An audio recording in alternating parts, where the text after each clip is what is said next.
It's Hume Football League time and nothing on the paddock happening, but out in the paddock and getting some time into the farm is Phil Bouffler, the Vice President of the league. Hey Phil, how are you?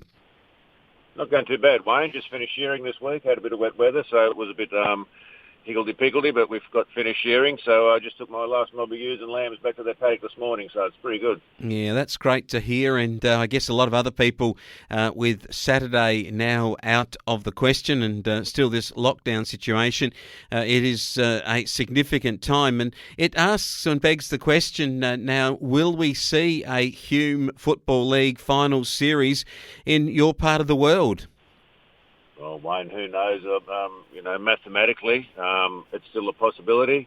But as long as it goes, the harder it's probably going to get. I see John Barilaro said on the news or somewhere this morning that he doesn't see a way forward for even if lockdown's lifted in a couple of weeks, he doesn't see a way forward for regional sporting events. So I'm not sure what that means, but doesn't sound overly positive, but we'll just have to see.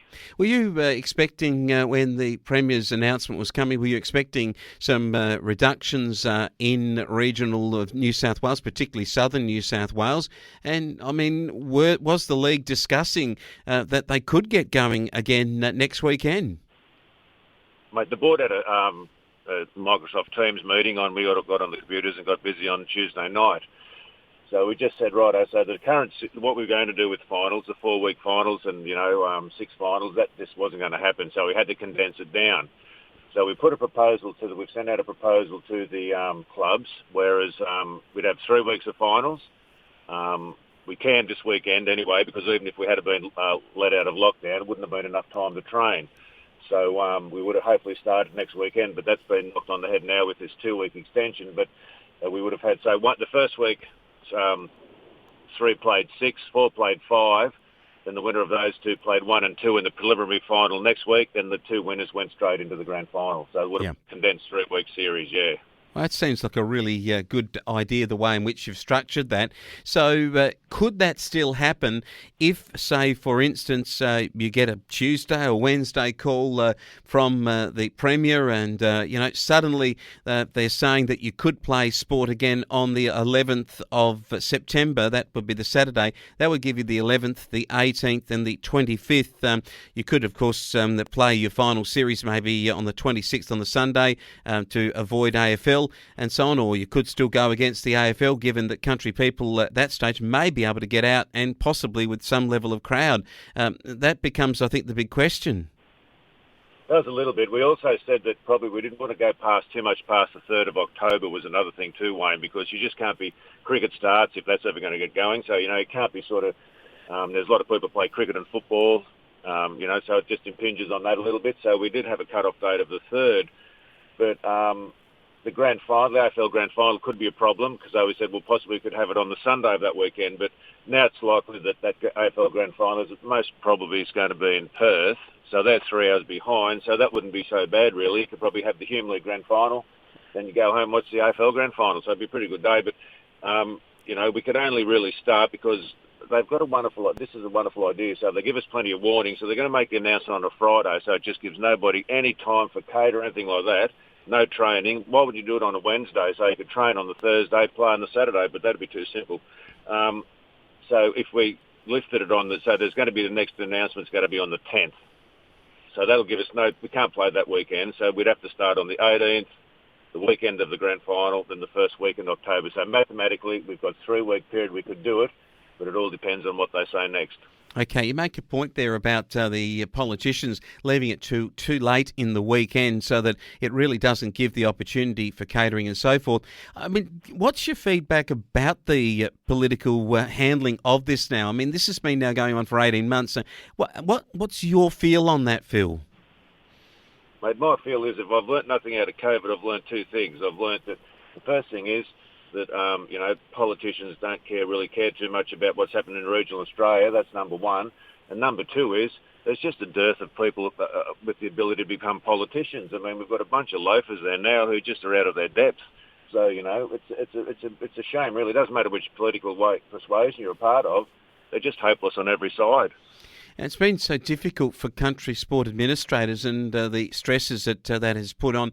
And look, I know folk will say, well, look, it is a pandemic and so forth. But on the other side, we've got kids here that just absolutely love to get out and have a kick and a catch. Netball girls love to shoot the goals, love to talk to each other after the games and just enjoy the fellowship of life. I mean, have our politicians, maybe when they cease to get down from this little ivory tower that they might have formed up there in Sydney, have they sort of thought about these kids and what the implications might be on the sport and on the Olympics and all the other things in the future? Mate, who knows what they think about? I don't really know, Wayne, what they talk about. But, we haven't had any cases down here, so we really had some hope that this time, because in the Riverina, that's been pretty good. They could have opened up some of the things, got us playing sport. Now, we've got to remember to be positive about it all. We've had 16 rounds of really good football this year, so that's been fantastic. Everyone's got out. We've had a really good crowds have been up. It's just been really good. There's been some good footy played. So we've had 16 rounds of really good footy, so that's a really positive thing. But to get to the finals and just fall on the hole like this, that's been pretty disappointing. But I'm just not sure how we're going to get forward now. It's a really big question that folk are asking. I mean, on the field, you got some terrific performances right through this season, as you've just mentioned. We got a top six, we got the reserve grade, the twos, the thirds, and look, there is just so much excitement to get on the field. Let's just hope and pray we can get there really soon, Phil. And even if it's a couple of weeks to knock over some sort of a final series, I think it would just be fantastic stuff by the October start of what effectively is the changing of the real season. So I'm going to hope and pray with you that you actually do get there, mate, because everyone, I think, in the community right across the board really wants to see us go ahead. But after no footy and netball last year, we really wanted to try and get up and going. So, as I said before, we've had our good season, but, wouldn't it be great to finish off with the finals? That's another thing. If we don't go ahead, we'll have to have a sit down and, we want to consult with people, really. There's a big issues, these things, so we'll consult with clubs.